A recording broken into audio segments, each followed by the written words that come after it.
மாமரி நமதன்னை மாமரி அன்பு திகழின்ப சுகபதம் பணிவோ.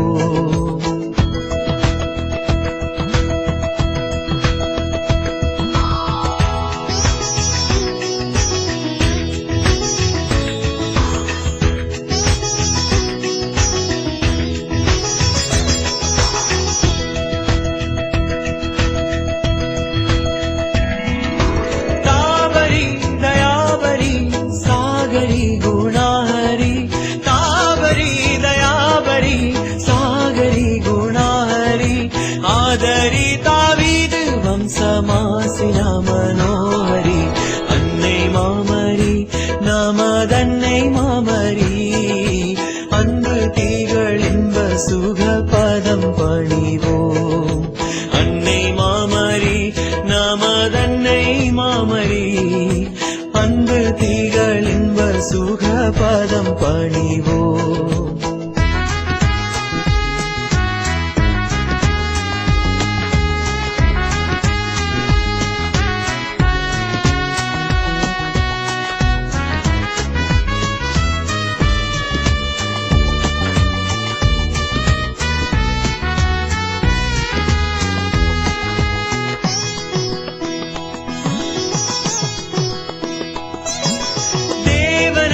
பயின்றவள் தேனருள் சுரந்தருள் தேவனை பயின்றவள் தேனருள் சுரந்தருள் தேவத்திரு உள்ளமே நிறைந்துமே மகிழ்ந்தருள் அன்னை மாமரி நமதன்னை மாமரி அன்பு திகழின்ப சுகபதம் பணிவோம்.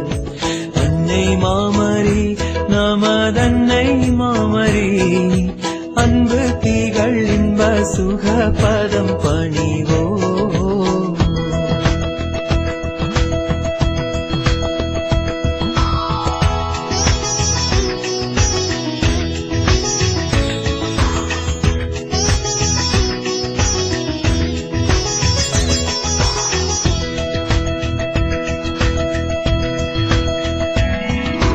ஜீவர்கள் ஈடேறவே தன்மைந்தனே மன்றாடிடும் ஜீவர்கள் ஈடேறவே தன்மைந்தனே மன்றாடிடும் பாவிகளின் தஞ்சமே இப்பாரெல்லாம் கொண்டாடிடும் அன்னை மாமரி நமதன்னை மாமரி அன்பு திகழின்ப சுகபதம் பணிவோ. அன்னை மாமரி நமதன்னை மாமரி அன்பு திகழின்ப சுகபதம் பணிவோ.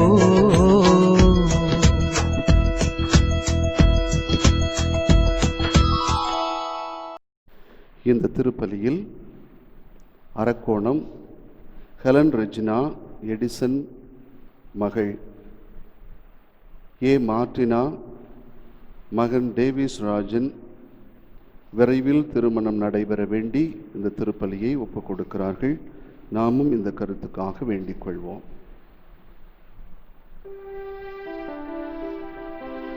தந்தை மகன் தூய ஆவியாரின் பெயராலே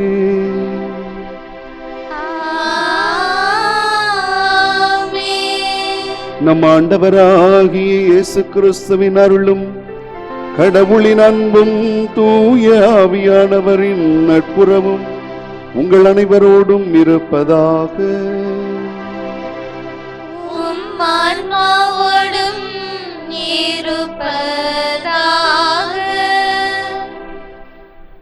அன்பார்ந்த சகோதர சகோதரிகளே, இன்று ஆயரான புனித சார்லஸ் பொரோமியோ இவருடைய நினைவை கொண்டாடுகிறோம். ஆயர் பதவியை ஏற்றுக்கொண்ட பிற்பாடு திரு அவையினுடைய எல்லா நிலைகளையும் புதுப்பிப்பதற்கு இவர் மிகப்பெரிய துணையாளராக இருந்திருக்கிறார். எல்லாவற்றுக்கும் மேலாக விழிப்போடு அருட்பணி ஆற்றுவது இவருடைய தனிப்பட்ட தாரகை மந்திரமாக இருந்திருக்கிறது. எந்த அளவுக்கு விழிப்போடு நாம் பணியாற்ற முடியும், இயேசுவினுடைய சீடன் எப்படி பணியாற்றுவது, அவருடைய சீடனாக நான் இந்த உலகத்தில் வாழும் பொழுது எனக்கென்று கொடுக்கப்பட்ட பணியை, அந்த சீடத்துவத்தை எப்படியெல்லாம் நாம் செயல்படுத்த முடியும் என்பதை தன்னுடைய ஆயர் பணியில் நிறைவேற்றி காட்டியவர். அதோடு இன்றைய நாளிலே நாமும் வேண்டிக் கொள்வோம். அடைக்கல அன்னையின் பரிந்துரை நம்முடைய குடும்பங்களிலே, குறிப்பாக உங்கள் ஒவ்வொருவருடைய குடும்பங்களிலும் நிறைவாக இருக்க வேண்டும் என்றும், அது நமக்கு இயேசுவை பின்பற்றி செல்கின்ற சீடர்களாகிய நமக்கு ஒரு நிபந்தனையற்ற ஒரு சீடத்துவ வாழ்க்கை வாழ்வதற்கு எல்லாவற்றுக்கும் மேலாக இயேசு கிறிஸ்துவை ஏற்றுக்கொண்டு அவருடைய பணியை இன்று நாம் செய்து வாழ்வதற்கு அருள் தர வேண்டும் என்று இந்த தூய மறை நிகழ்வை ஒப்புக் கொடுப்போம். இந்த தூய மறை நிகழ்வில் நாம் தகுதியான விதத்தில் பங்கு பெறுவதற்கு நம்முடைய குற்றங்கள், குறைகள், பாவங்கள், பலவீனங்கள் இவற்றிற்காக மனவருந்தி ஆண்டவரிடத்திலே மன்னிப்பு கேட்போம்.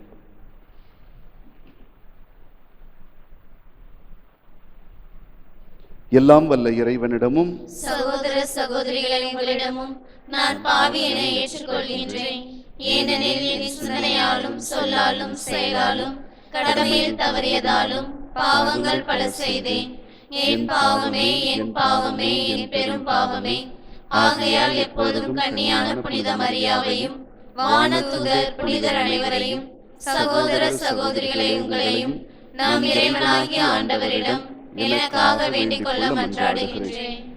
எல்லாம் வல்ல இறைவன் நம் மீது இரக்கம் வைத்து நமது பாவங்கள் அனைத்தையும் மன்னித்து நம்மை புனிதமான வாழ்வுக்கு அழைத்து செல்வாராக. ஆமென்.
மன்றாடுவோமாக.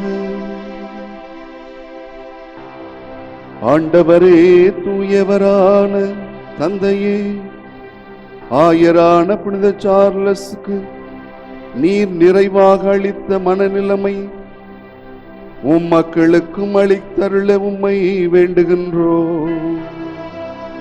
அதனால் உமது திரு அவை இடைவிடாமல் புதுப்பிக்க பெற்று கிறிஸ்துவின் சாயலை தாங்கி அவரை உலகுக்கு எடுத்து காட்ட தகுதி பெறுவோமாக.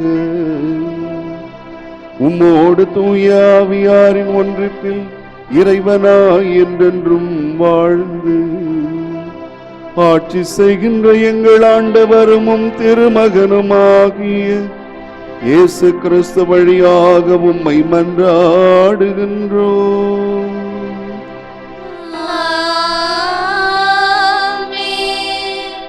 முதல் வாசகம். கடவுளே, நீங்கள் செயல்படுவதற்கான விருப்பத்தையும் ஆற்றலையும் தருகிறார். திருத்தூதர் பவுல் பிலிப்பியருக்கு எழுதிய திருமுகத்திலிருந்து வாசகம். இயல் 2 இறை வார்த்தைகள் 12 முதல் 18 வரை. என் அன்பர்களே, நீங்கள் எப்பொழுதும் கீழ்ப்படிந்து வருகிறீர்கள். நான் உங்களிடம் வந்தபோது மட்டுமல்ல, அதைவிட அதிகமாக உங்களோடு இல்லாத இப்பொழுதும் கீழ்ப்படிந்து வருகிறீர்கள். எனவே நீங்கள் அச்சத்தோடும் நடுக்கத்தோடும் உங்கள் மீட்புக்காக உழைத்து வாருங்கள். ஏனெனில் கடவுளே உங்களுள் செயலாற்றுகின்றார். அவரே தம் திருவுளப்படி நீங்கள் செயல்படுவதற்கான விருப்பத்தையும் ஆற்றலையும் தருகிறார். முணுமுணுக்காமலும் வாதாடாமலும் யாவற்றையும் செய்யுங்கள். அப்பொழுதுதான் நீங்கள் நெறிக்கட்ட சீரிழந்த தலைமுறையினிடையே குற்றமும் கபடுமற்றவர்களுமாய் கடவுளின் மாசற்ற குழந்தைகளுக்கென திகழ்வீர்கள். உலகில் ஒளிரும் சுடர்களாக துலங்குவீர்கள். கிறிஸ்துவின் நாளில் நான் பெருமையடையும் வகையில் வாழ்வின் வார்த்தையை பற்றி கொள்ளுங்கள். வீணாக நான் ஓடவில்லை, வெறுமனையே நான் உழைக்கவில்லை என்பது அதனால் தெளிவாகும். நம்பிக்கையால் நீங்கள் படைக்கும் பலியில் நான் என் இரத்தத்தையே பலிப்பொருளாக வார்க்க வேண்டியிருப்பினும் அது எனக்கு மகிழ்ச்சியே. அம்மகிழ்ச்சியை நான் உங்கள் அனைவரோடு பகிர்ந்து கொள்கிறேன். அதுபோலவே நீங்களும் மகிழ்ச்சி அடையுங்கள். உங்கள் மகிழ்ச்சியை என்னோடு பகிர்ந்து கொள்ளுங்கள். இது ஆண்டவர் வழங்கும் அருள்வாக்கு. இறைவனுக்கு நன்றி. பதிலுரை பாடல் நாம் பாட வேண்டிய பல்லவி. ஆண்டவரே என் ஒளி, அவரே என் மீட்பு.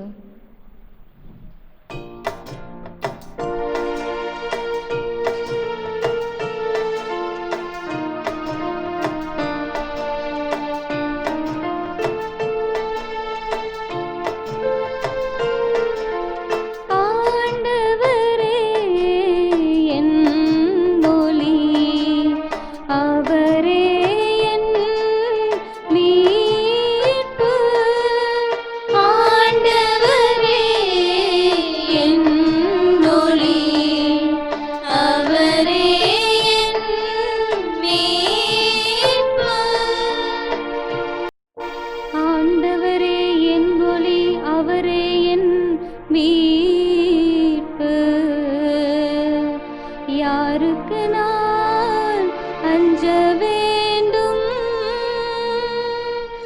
ஆண்டவரே என் உயிருக்கு அடைக்கலம்.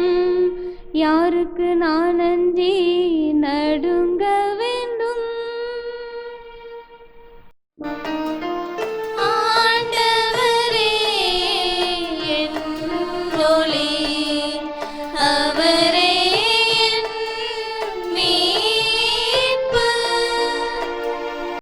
நான் ஆண்டவரிடம் ஒரு விண்ணப்பம் செய்தேன், அதையே நான் நாடி தேடுவேன்.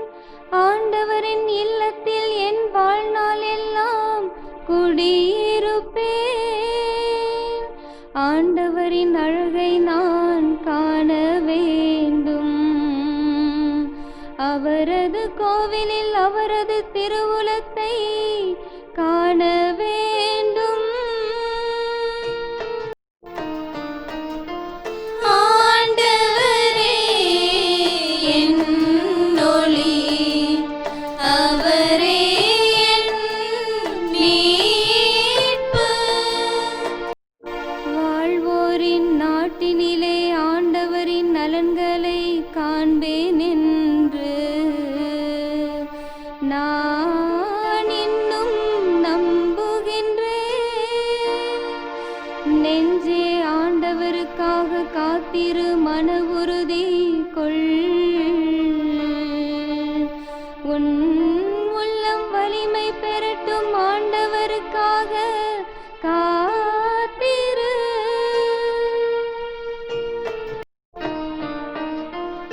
ஆண்டவரே என் ஒளி, அவரே என் மீட்பு.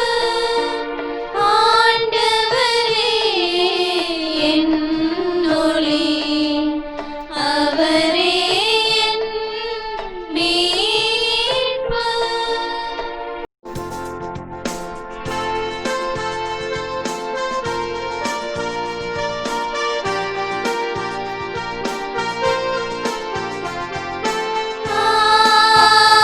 Alleluia,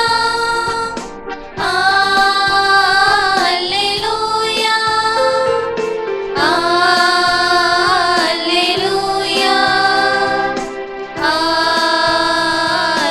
Alleluia, Alleluia,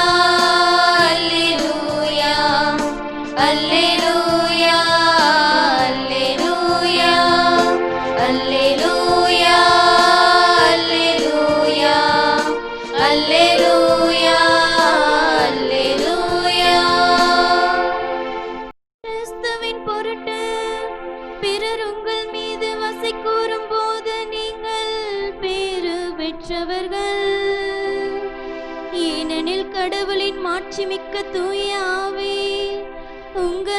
தங்கும்.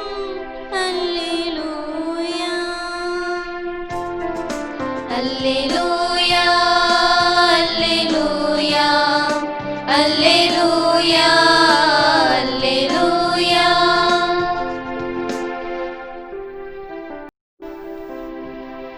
ஆண்டவர் உங்களோடு இருப்பாராக.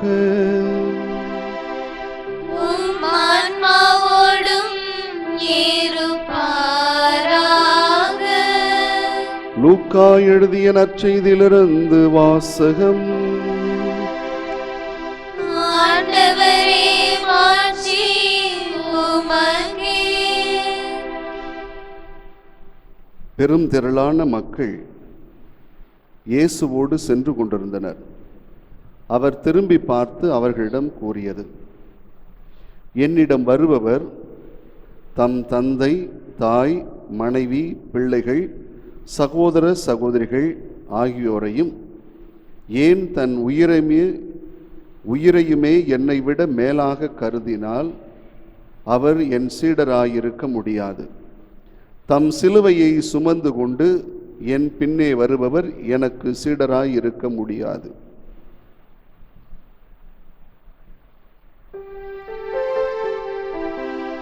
உங்களுள் யாராவது ஒருவர் கோபுரம் கட்ட விரும்பினால் முதலில் உட்கார்ந்து அதை கட்டி முடிக்க ஆகும் செலவை கணித்து அதற்கான பொருள் வசதி தம்மிடம் இருக்கிறதா என பார்க்க மாட்டாரா? இல்லாவிட்டால் அதற்கு அடித்தளமிட்ட பிறகு அவர் கட்டி முடிக்க இயலாமல் இருப்பதை பார்க்கும் எல்லாரும் ஏளனமாக, இம்மனிதன் கட்டத் தொடங்கினான், ஆனால் முடிக்க இயலவில்லை என்பார்களே. வேறொரு அரசரோடு போர் தொடுக்க போகும் அரசர் ஒருவர் 20,000 பேருடன் தமக்கு எதிராக வருபவரை 10,000 பேரை கொண்டு எதிர்க்க முடியுமா என்று முதலில் உட்கார்ந்து சிந்தித்து பார்க்க மாட்டாரா? எதிர்க்க முடியாதெனில் அவர் தொலைவில் இருக்கும் போதே தூதரை அனுப்பி அமைதிக்கான வழியை தேட மாட்டாரா? அப்படியே உங்களுள் தம் உடைமைகளையெல்லாம் விட்டுவிடாத எவரும் என் சீடராயிருக்க முடியாது.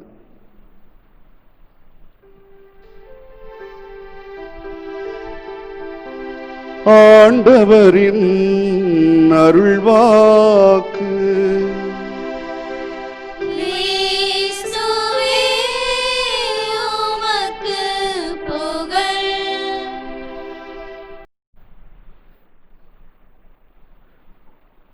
சீடர்களாயிருப்பது அவ்வளவு எளிதல்ல.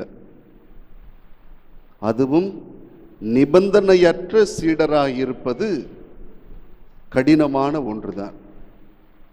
அன்பார்ந்த சகோதர சகோதரிகளே, இன்று வாசிக்கப்பட்ட நற்செய்தி வாசகம் உண்மையிலே இயேசு கிறிஸ்துவனுடைய சீடர் யார்? இயேசு கிறிஸ்துவை பின்பற்றுகிறவர்கள் யார்? இதுல மதம் இல்லை. இது மதம் இல்லை.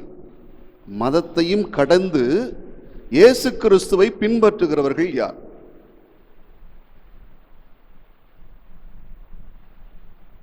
இன்னைக்கு ஒரு மாதிரி, நாளைக்கு இன்னொருத்தர், அடுத்த நாள் இன்னொருத்தர், இப்படி போகக்கூடாது. அதெல்லாம் கட்சி மாறுறது. தன்னுடைய நிலைப்பாட்டை மாற்றி மாற்றி கொண்டிருப்பார்கள். ஊர் பேரை மட்டும் நான் சொல்ல விரும்பலை, ஆனால் இது நடந்த ஒரு நிகழ்வு. அந்த ஊரில் 2 சகோதரர்கள் சேர்ந்து ஒரு சபை நடத்தி கொண்டிருந்தார்கள். ஒரு பேரில் ஒரு குறிப்பிட்ட காலத்தில் இந்த 2 சகோதரர்களுக்கும் இடையே கருத்து வேறுபாடு வந்தது.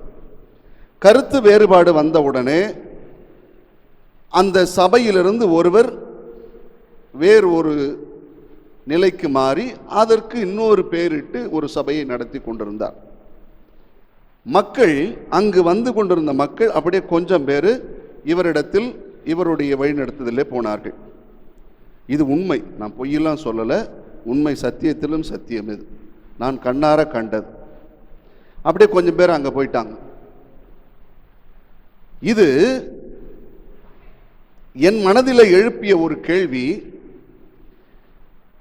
இவ்வளவு நாளும் இவர்கள் பின்பற்றியது இயேசு கிறிஸ்துவையா அல்லது அந்த போதகரையா? இது அடிப்படையிலே கேட்க வேண்டிய கேள்வி. இவ்வளவு நாளும் அவர்கள் பின்பற்றியது இயேசு கிறிஸ்துவை என்று சொன்னால் எந்த நிலையிலும் அவர்கள் நிலைத்திருப்பார்கள். அப்படி இல்லாத பட்சத்தில் அவர்கள் தங்களுடைய கருத்துக்களை மாற்றி மாற்றிக் கொள்ளுகிற பொழுது, அவர்கள் கொண்டிருக்கிற தலைமை மாறும் பொழுது இவர்களும் மாறிவிடுகிறார்கள். இதை இன்னும் புரிஞ்சுக்கிற மாதிரி சொல்லணும்னு சொன்னால், ஒரு அரசியல்வாதி பேசினாராம். என்ன பேசினார்னா, இந்த கட்சி மாறி மாறி போகிறவங்க இருக்காங்க பற்றியா, அவங்களுக்கெல்லாம் கொலை தண்டனை கொடுக்கணும். அதெல்லாம் மிகப்பெரிய தண்டனை, கொலை கூட செய்யலாம். இதை நான் அந்த கட்சியில் இருக்கும் பொழுதும் சொன்னேன், இந்த கட்சியில் இருக்கும் பொழுதும் சொல்லுகிறேன், அந்த கட்சியில் இருந்த பொழுதும் சொன்னேன் அப்படின்னு சொல்லி ஒருத்தர் பேசினாராம். இன்னைக்கு இயேசு கிறிஸ்துவனுடைய சீடர்கள் என்று சொல்லிக் கொண்ட பொழுது தங்களுடைய நிலைப்பாட்டை மாற்றி மாற்றி மாற்றி கொண்டால் இதற்கு பேர் நிபந்தனையற்ற சீடத்துவம் கிடையாது. அது என்று வாசிக்கப்பட்ட நற்செய்தி. தன்னுடைய நம்பிக்கையை மாற்றிக்கொண்டே இருக்கக்கூடாது. எந்த ஒரு மனிதன் தன் நம்பிக்கையை மாற்றி மாற்றி போய் கொண்டிருக்கிறானோ அவன் நிச்சயமாக எழுந்திருக்கவே முடியாது. வேற மாதிரி சொல்லவா, புடுங்கி புடுங்கி நடுற செடி எவ்வளவு நாளையில் வளரும்? இன்னைக்கு நட்டு ஒரு வாரம் கழிச்சு வேறொரு இடத்துல இன்னொரு பிடுங்கி நட்டு அதுக்கு அடுத்த வாரம் இன்னொரு இடத்துல பிடுங்கி நட்டா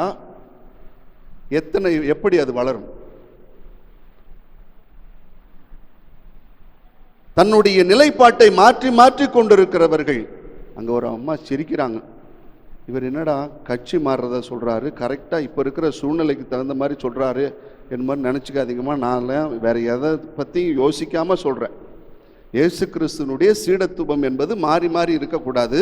நிபந்தனையற்ற அன்பு, நிபந்தனையற்ற சீடத்துவமாக இருக்க வேண்டும் என்பதற்காகத்தான் சொல்லுகிறேன். ஒழி நீங்கள் யோசிச்சுட்டு என்ன தப்பாக மொழிபெயர்க்கக்கூடாது. கொடுங்க, தன்னுடைய நம்பிக்கையை மாற்றிக்கொண்டே இருக்கக்கூடாது. இன்று வாசிக்கப்பட்ட நற்செய்தியை பாருங்கள். இயேசு கிறிஸ்துவின் சீடர் யார்? இயேசு கிறிஸ்துவை பின்பற்றி நிறைய பேர் வந்தார்கள்.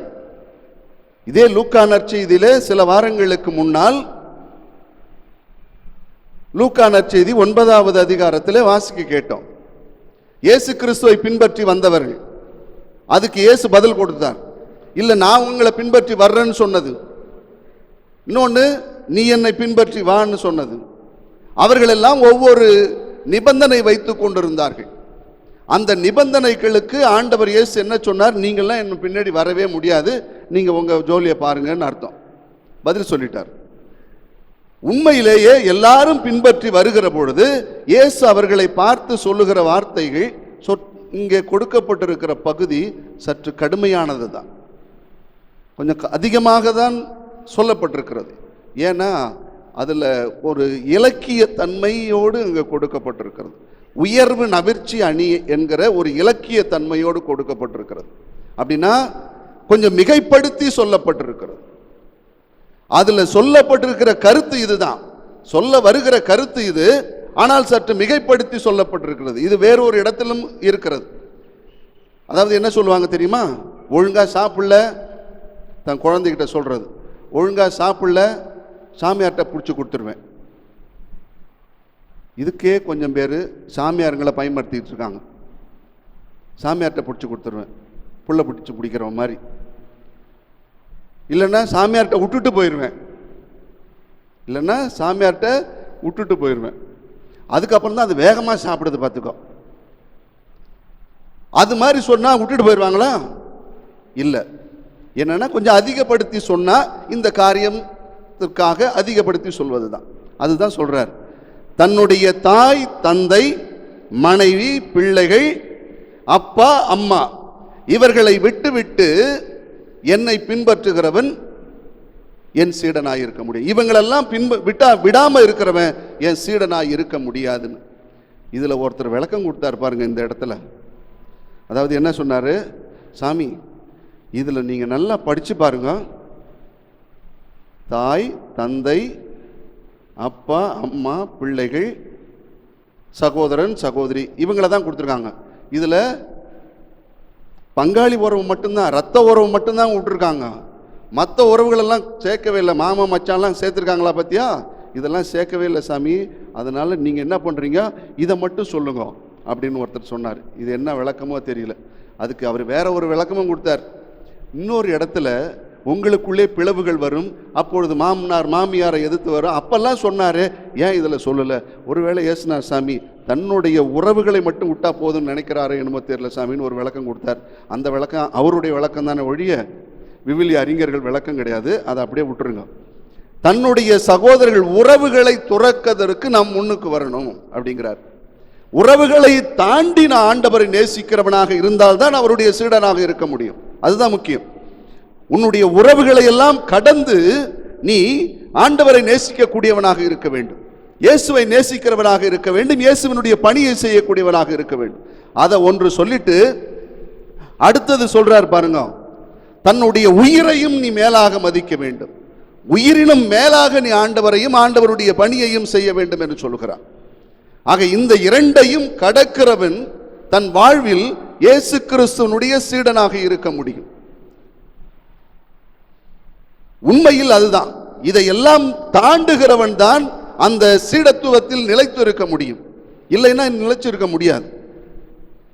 இவைகளை கடப்பது எப்படி, இதையெல்லாம் தாண்டது எப்படி அப்படின்னு சொன்னா நம்ம இன்னொரு விஷயம் புரிஞ்சுக்குங்க. இந்த உலகத்துல உறவுகளின் பிடியில் இருந்தால் ஒரு மனிதன் வெளியில் எழுந்து ஜொலிக்க முடியாது. நிறைய பழங்காலத்துலலாம் படங்கள்லாம் பார்த்துருப்பீங்க. ஒரு பொதுவான பொது வெளியிலே வந்து பணியாற்றி கொண்டிருக்கிறவர்களை அவர்கள் குடும்பத்தில் இருக்கிறவர்களை பிடித்து வைத்துக் கொள்வார்கள். பிடிச்சு வச்சுக்கிட்டு இவங்களை கொன்னுடுவேன் அப்படின்னு சொல்லி மிரட்டுவாங்க. இவங்களை கொன்னுடுவேன்னு சொல்லி மிரட்டும் போது அவரு பணிஞ்சு வந்துடுவார். அப்படிங்கிற ஒரு கதையெல்லாம் முன்னாடி நிறைய எடுத்திருந்தாங்க. உறவுகளை கடப்பது என்பது உறவுகளுக்கும் மேலாக என்று அர்த்தம் கொள்ளுவது. ஆண்டவர் இயேசு கிறிஸ்துவை பின்பற்றுகிறவர்கள் உறவுகளையும் தன் உயிரையும் தன்னுடைய வசதி வாய்ப்புகளையும் கடந்து வர வேண்டும். இதுல இயேசு கிறிஸ்துவை பின்பற்றிய சிலுவை அணிந்த சீடர்களும் உண்டு, சிலுவை அணியாத சீடர்களும் உண்டு. இதை இங்கு நான் வலியுறுத்த விரும்புகிறேன். சிலுவை அணிந்த சீடர்கள் என்று சொன்னால் இயேசு கிறிஸ்துவினுடைய சிலுவைகளை அணிந்து அவர்களுடைய சீடர்களாக இருக்கிறவர்கள் பிரான்சிஸ் சவேரியாரை போல தன்னுடைய சொந்த பந்தங்களை எல்லாம் விட்டுவிட்டு தன்னுடைய சொத்துக்களை எல்லாம் கடந்து ஆண்டவருக்காக ஊரை விட்டு நாட்டை விட்டு தன்னுடைய மொழியை விட்டு தன் கலாச்சாரத்தை விட்டு அடுத்த நாடுகளுக்கு சென்று பணி செய்தவர்கள் எல்லாம் உண்டு. அதையும் தாண்டி சிலுவை அணியாத சீடர்களும் உண்டு, சிலுவை அணியாத சீடர்களும் உண்டு. அது மட்டும் இல்ல, இன்னைக்கு நாம எல்லாருமே சிலுவை அணிந்த சீடர்கள் தான். அன்று இயேசு தேர்ந்தெடுத்த அப்போஸ்தலர்களும் சீடர்களும் இயேசுவுக்காக அவருடைய பணிக்காக உயிரை கொடுத்தார்கள். இன்று 2000 ஆண்டுகள் கடந்த பின்பும் இயேசு கிறிஸ்துவனுடைய போதனை இன்றும் அப்படியே உயிரோட்டமாகவே இருக்கிறது என்று சொன்னால் அதை நிலைநிறுத்தி கொண்டிருப்பது நாம் தான் அதை இன்றும் உயிரோட்டம் உள்ளதாக மாற்றி வைத்துக் கொண்டிருக்கிறோம். அதனால் நாம் எல்லாருமே இயேசு கிறிஸ்துவனுடைய சீடர்கள். அண்ணா அதுல கொஞ்சம் மேலே இருக்க வேண்டியது இன்னும் கொஞ்சம் கீழே இறங்கிடுறோம், அவ்வளவுதானே ஒழிய அந்த ஒரு குறையை நாம் சரி செய்து கொள்ளலாம்.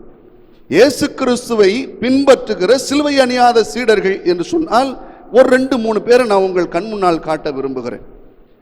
தன்னுடைய வாழ்நாள் முழுவதும் இந்த மக்களுக்காக, தமிழ் மக்களுக்காக, மண்ணுக்காக, அவருடைய கலாச்சாரத்திற்காக, அவருடைய வாழ்வுக்காக தன்னிடத்தில் எதுவுமே வைத்துக் கொள்ளாமல் எல்லாவற்றையும் இழந்து ஒருவர் பணியாற்றி இருக்கிறார் என்று சொன்னால் கர்மவீரர் காமராஜருடைய வாழ்க்கை கொஞ்சம் யோசிச்சு பாருங்க. சிலுவை அணியாத ஒரு இயேசு கிறிஸ்துவனுடைய சீடர் அவர். மக்களுடைய நல்வாழ்வுக்காக அவர்கள் போதை போதை வரக்கூடாது, மது அறிந்துவிடக்கூடாது என்பதற்காக தன்னுடைய வீட்டில் இருக்கின்ற 500 தென்னை மரங்களை வெட்டி வீழ்த்திய பெரியாரும் ஒரு சிலுவை அணியாத சீடர் தான். தன்னுடைய எளிமையான வாழ்க்கையினால் இந்த உலகத்தில், குறிப்பாக நம்முடைய தமிழ் தேசத்தில் மக்களுடைய நலனுக்காக வாழ்ந்த தோழர் ஜீவா அவர்கள் எல்லாருமே சிலுவை அணியாத இயேசுவினுடைய சீடர்கள் தான். எல்லாவற்றையும் கடந்து இந்த மக்களுக்காக பணியாற்றியவர்கள். ஒரு நிகழ்ச்சி ஒன்று படித்தேன், ரொம்ப வித்தியாசமாக தான் இருந்துச்சு.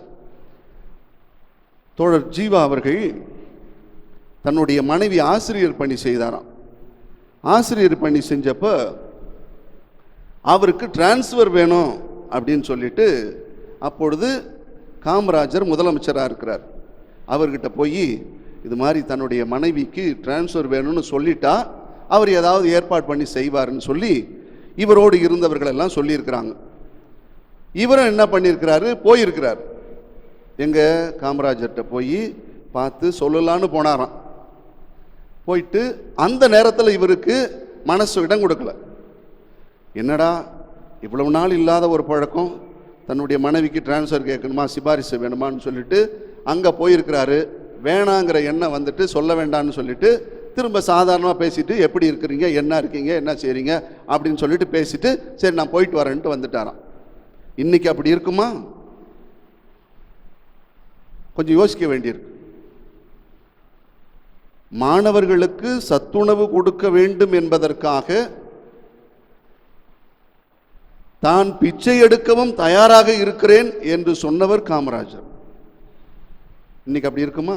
அதுதான் ஒருத்தர் சொன்னார், பிச்சைலாம் எடுக்க வேணாம், பிச்சு எடுக்காமல் இருந்தால் போதும் அப்படின்னு ஒருத்தர் கிண்டலுக்கு சொன்னார். அன்பார்ந்தவர்களே, சிலுவை அணிந்த சீடர்கள், சிலுவை அணியாத சீடர்கள் எல்லாரும் நம் மத்தியில் இருக்கிறார்கள். ஒன்னே ஒன்று தான் நான் சொல்ல விரும்புறது, இயேசு கிறிஸ்துவை பின்பற்ற வேண்டும் என்று நினைக்கிற சீடன், இயேசு கிறிஸ்துவனுடைய போதனையை தன்னுடைய வாழ்வில் உயிரோட்டம் கொடுக்க வேண்டும் என்று நினைக்கிற ஒரு சீடன் தன் வாழ்வில் எல்லாவற்றையும் கீழாக வைத்துவிட்டு அந்த பணியையும் அந்த செயலையும் அந்த தியாகத்தையும் முன்னிறுத்துகிறவன் தான் உண்மையில் இயேசு கிறிஸ்துவனுடைய சீடனாக இருக்க முடியும். ஆண்டவரை பின்பற்றி இறைவாக்கினராக இருந்த எலியா அவரை பின்பற்றி வருவதற்கு எலிசா வருகிற பொழுது தன்னுடைய ஏர்மாடுகளை எல்லாம் விட்டுவிட்டு அதையெல்லாம் எரித்துவிட்டு பலி செலுத்திவிட்டு எலியாவை பின்பற்றி வந்த எலிசாவை போல இயேசு கிறிஸ்துவுக்காக தன் உயிரையும் தியாகம் செய்து வாழ்ந்த அந்த அப்போஸ்தலர்களைப் போல நாமும் இன்று வாழ வேண்டும் என்றுதான் நமக்கு அழைப்பு கொடுக்கிறது. இயேசு கிறிஸ்துவினுடைய சீடர்கள் அப்படியா இருக்க வேண்டும். அப்படி இருந்தால் நிச்சயம் வாழ்வில் ஏகப்பட்ட சிக்கல்கள் வரும், எல்லா பிரச்சனைகளும் வரும், எல்லா கவலைகளும் வரும், கஷ்டங்களும் வரும், ஓநாய்களிடையே வாழ்வது போல இருக்கும். ஆனாலும் இவை எல்லாவற்றையும் பொருட்படுத்தாமல் நாம் உயிருக்கு மேலாக உயிரையும் துச்சமென மதித்து ஆண்டவரை பின்பற்றி வாழ வேண்டும். அதுதான் உண்மையான சீடர்கள். ஆக இயேசு கிறிஸ்துவை பின்பற்றுகிறேன், நான் ஞானஸ்தானம் பெற்றுவிட்டேன் என்பது சொல்லுவது மட்டும் இயேசு கிறிஸ்துவனுடைய சீடர்களுக்கு அடையாளம் இல்லை. அவருடைய போதனைகளை பின்பற்றி அவருக்கு பின்னால் எவ்வளவும் இருந்தாலும் எல்லாவற்றையும் துறந்து அவரையே முதன்மைப்படுத்தி வாழ்கிறவர்கள் இன்று வாழுகின்ற இயேசு கிறிஸ்துவின் சீடர்களாக சொல்லப்படுகிறது.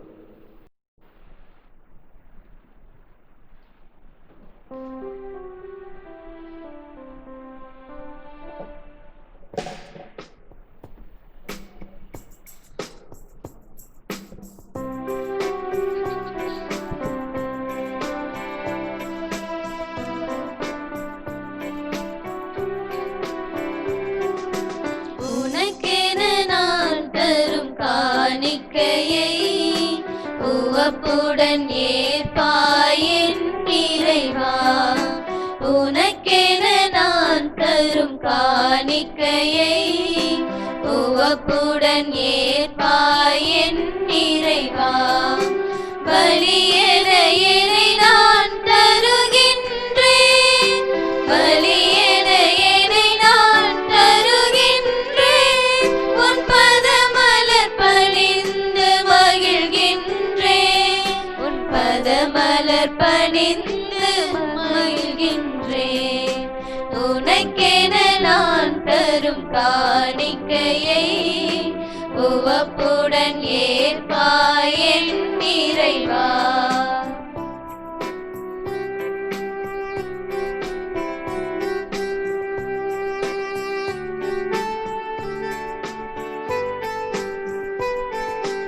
உழைப்பின் கனி இது உனக்காக, உன்னருள் கொடைகளின் பலனாக.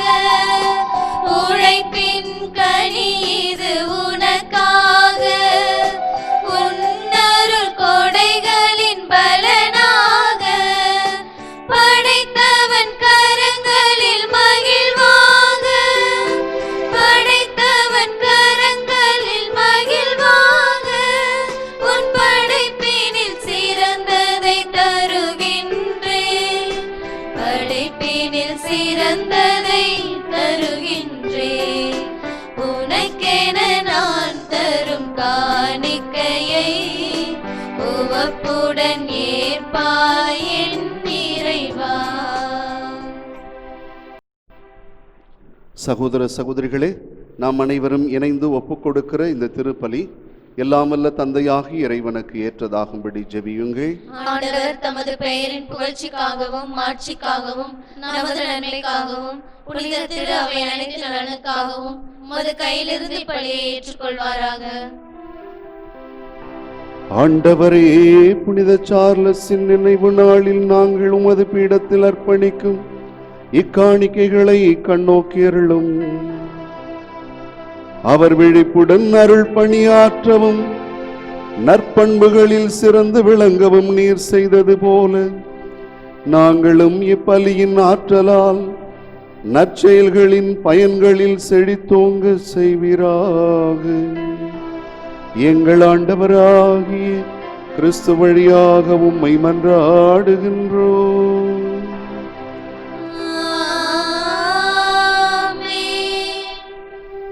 ஆண்டவர் உங்களோடு இருப்பாராக.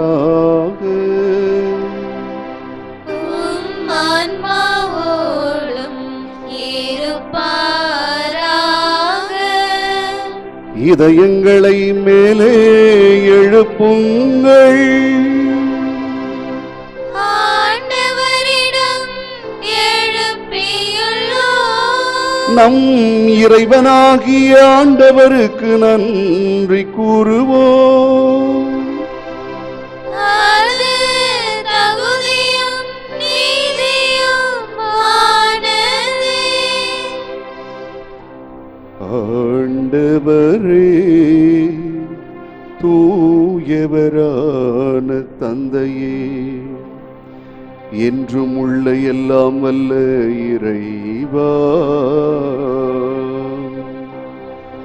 எந்நாளும் எவ்விடத்திலும் நாங்கள் உமக்கு நன்றி செலுத்துவது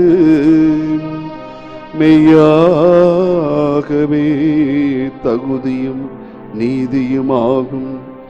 எங்கள் கடமையும் மீட்புக்குரிய செயலுமாகும். ஏனெனில் உம் புனிதர்களின் வியத்தகு சாட்சியத்தால் உமது திரு அவை என்றும் புதிய ஆற்றல் பெற்று வளமடைகின்றது. இவ்வாறு எங்கள் மீது நீர் கொண்டிருக்கும் பரிவன்பை தெள்ளத் தெளிவாக காட்டுகின்றேன். மேலும் எங்களது மீட்பின் மறை நிகழ்வை நாங்கள் நிறைவேற்றுவதில் அப்புனிதரின் சிறப்பு மிக்க எடுத்துக்காட்டால் தூண்ட பெற்று அவரது தகுந்த பரிந்துரையால் என்றும் ஊக்கம் பெறவும் அருளுகின்றேன். ஆகவே ஆண்டவரே, வானதூதர் புனிதர் அனைவரோடும் சேர்ந்து நாங்கள் உமது பெருமையை பறைசாற்றி அக்களிப்புடன் பாடுவதாவது: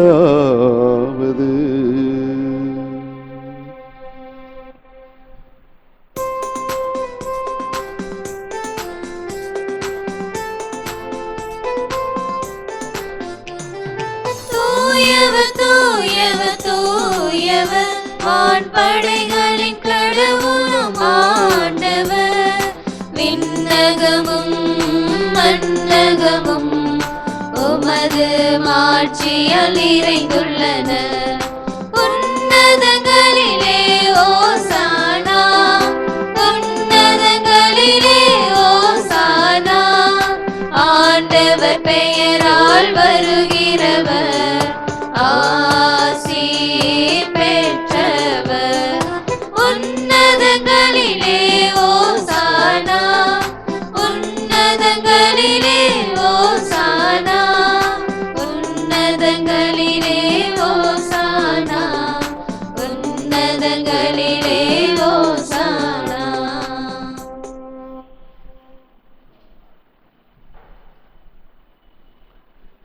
ஆண்டவரே, நீர் மெய்யாகவே தூயவர், தூய்மை அனைத்திற்கும் ஊற்று. ஆகவே உம்முடைய ஆவியை பொழிந்து இக்காணிக்கைகளை தூய்மைப்படுத்த உம்மை வேண்டுகிறோம். இவ்வாறு எங்கள் ஆண்டவர் இயேசு கிறிஸ்துவின் உடலும் இரத்தமுமாக எங்களுக்கு இவை மாறுவனவாக. அவர் பாடுபட உளம் கனிந்து தம்மை கையளித்த போது அப்பத்தை எடுத்து நன்றி செலுத்தி அதை பிட்டு தம் சீடர்களுக்கு அளித்து அவர் கூறியதாவது: அனைவரும் இதிலிருந்து பெற்று உண்ணுங்கள், ஏனெனில் இது உங்களுக்காக கையளிக்கப்படும் என் உடல்.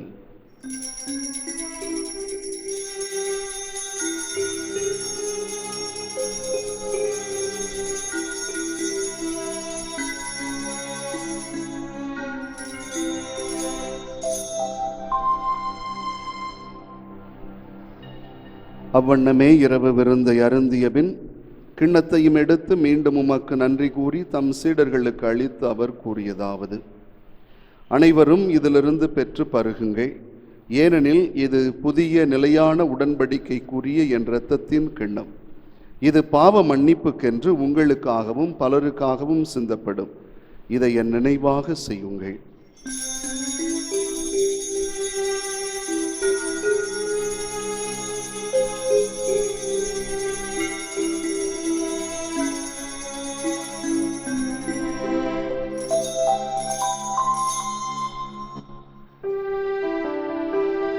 நம்பிக்கையின் மறை பொருள். ஆண்டவரே, நீர் வருமளவும் உமது இறப்பினை அறிக்கையிடுகின்றோம். உமது உயிர்ப்பினையும்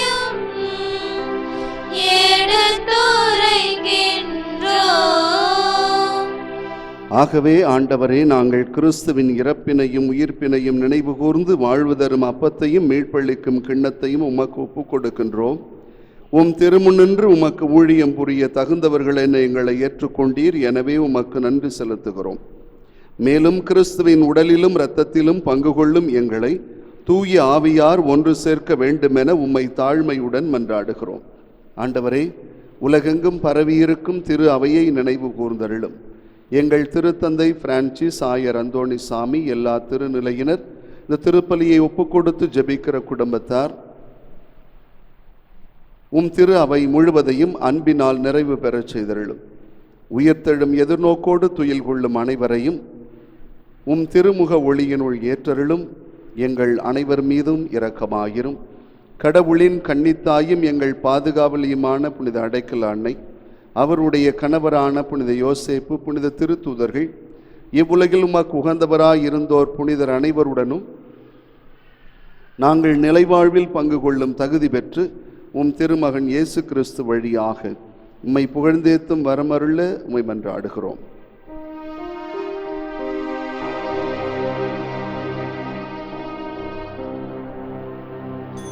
இவர் வழியாக இவரோடு இவரில் எல்லாம் வல்ல இறைவனாகிய தந்தையே,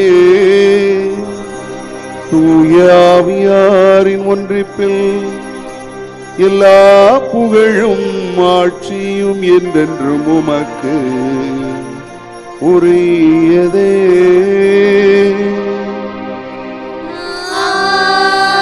ஆமென்.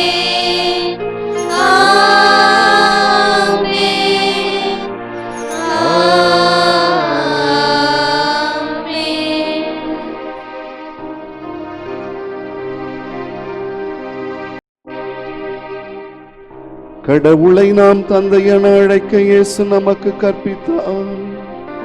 எனவே விண்ணக தந்தையை நோக்கி நம்பிக்கையுடன் மன்றாடுவோம்.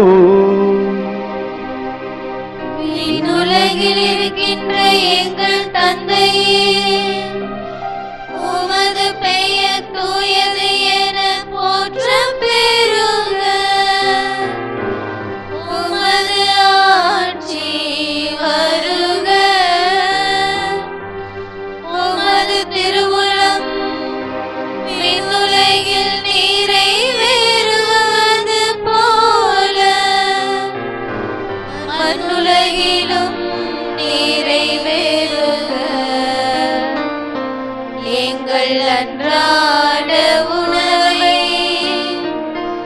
இன்று எங்களுக்கு தாரும். எங்களுக்கு எதிராக குற்றம் செய்வோரை நாங்கள் மன்னிப்பது போல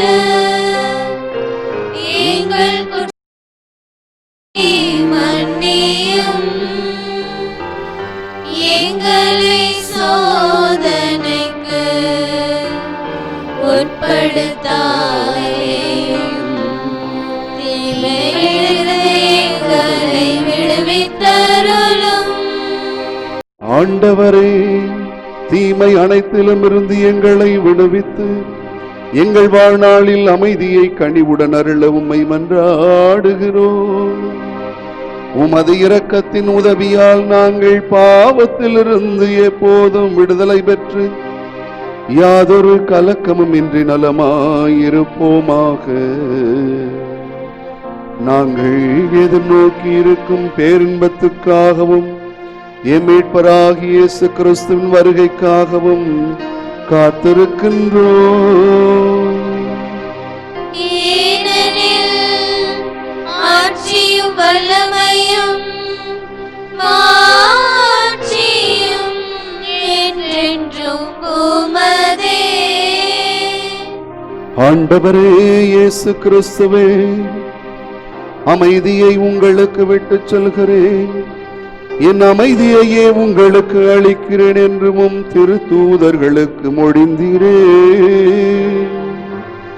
எங்கள் பாவங்களை பாராமல் உமது திரு அவையின் நம்பிக்கையையே கண்ணோக்கி உமது திருவுளத்திற்கு ஏற்ப அதற்கு அமைதியையும் ஒற்றுமையையும் அளித்தருள்வீராக.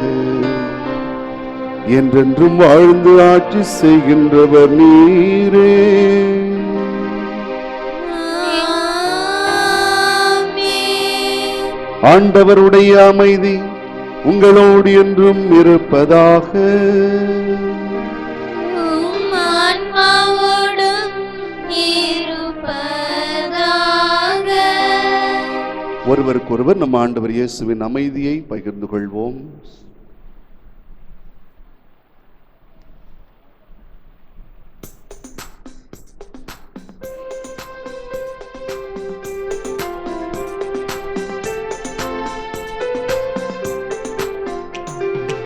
உலகின் பாவம் போக்கும் இறைவனின் செம்மறியே, எம்மேல் இரக்கம் வையும்.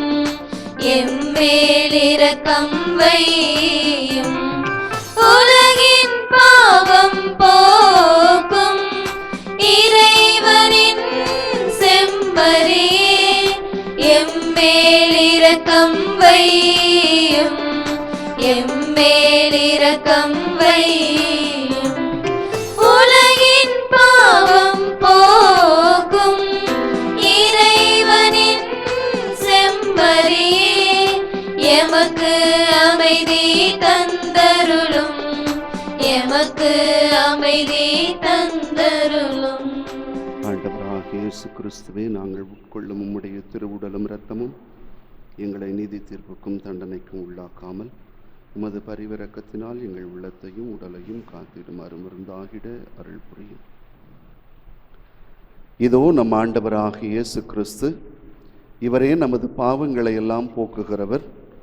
இவருடைய சீடர்களாக நாம் எல்லாவற்றையும் துறந்து எல்லாவற்றிற்கும் மேலாக இவரை அன்பு செய்து இவருடைய பணி செய்து வாழ நம்மை தேர்ந்தெடுத்திருக்கிற தெய்வம்.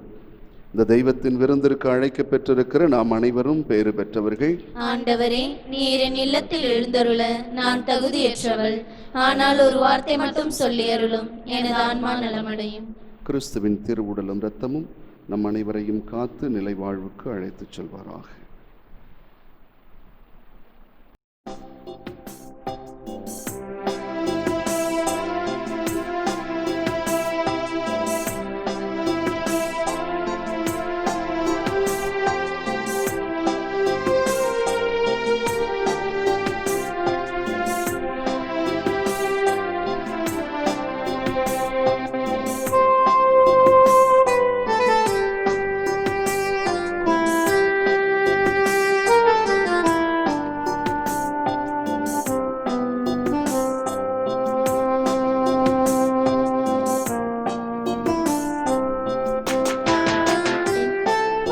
என்னோடு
நீ பேச வந்தாய், என் வாழ்வை நீ மாற்றி நின்றாய்.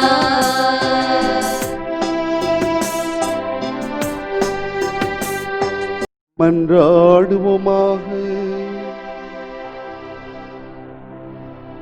ஆண்டவரே, நாங்கள் உட்கொண்ட இத்திருவுணவு எங்களை காத்தருளுமாறு உம்மை வேண்டுகின்றோம். புனித சார்லஸுக்கு ஏற்ற மனவலிமையை, அவரது பணியில் நம்பிக்கையையும் பிறர் அன்பில் ஆர்வத்தையும் தந்ததோ, அதே மனவலிமையை நாங்களும் அடைவோமாக.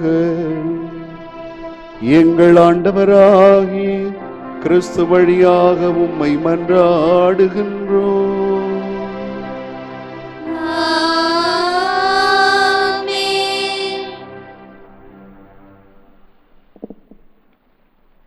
அன்பார்ந்த சகோதர சகோதரிகளே, அடைக்கல் அன்னையின் அன்பு பிள்ளைகளே,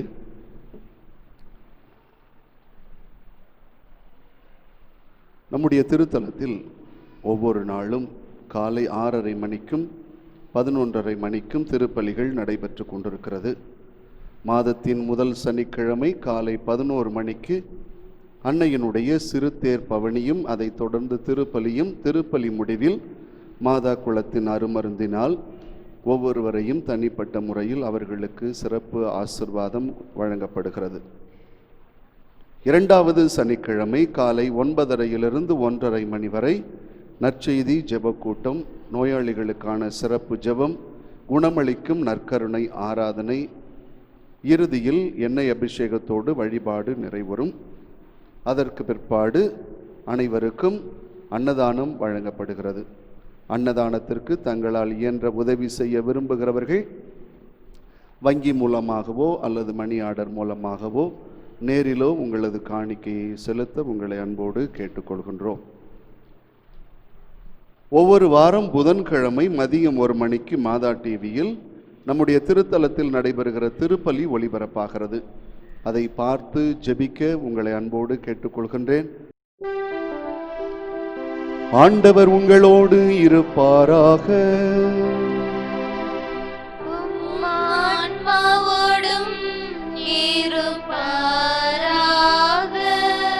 எல்லாம் வல்ல இறைவன் தந்தை, மகன், தூய ஆவியார் அடைக்கல அன்னை வழியாக உங்கள் அனைவரையும் ஆசீர்வதிப்பாராக.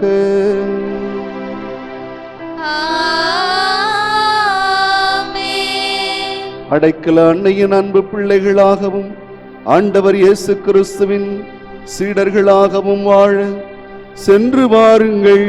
திருப்பலி நிறைவேறிற்று.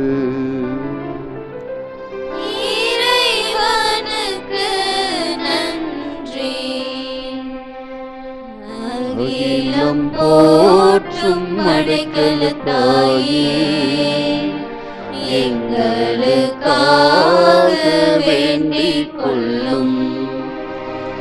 அகிலம் போற்றும் அடைக்கல தாயே, எங்களுக்காக வேண்டிக் கொள்ளும்.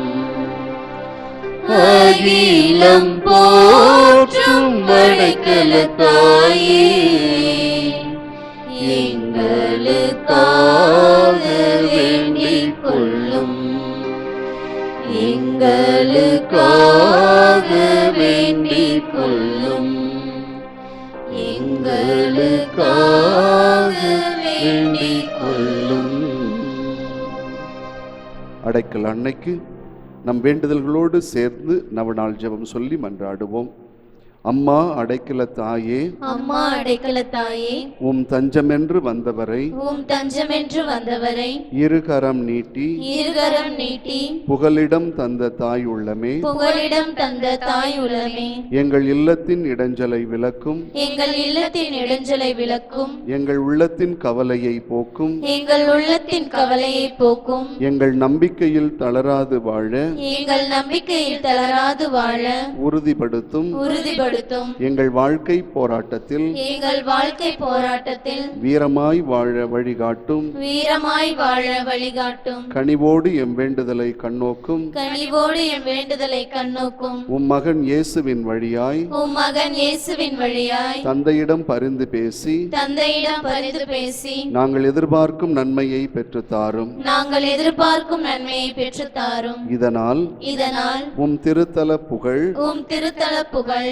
பாரெங்கும் மணக்கட்டும், பாரெங்கும் மணக்கட்டும். அம்மா அடைக்கல தாயே, அம்மா அடைக்கல தாயே. ஆமென். ஆமென்.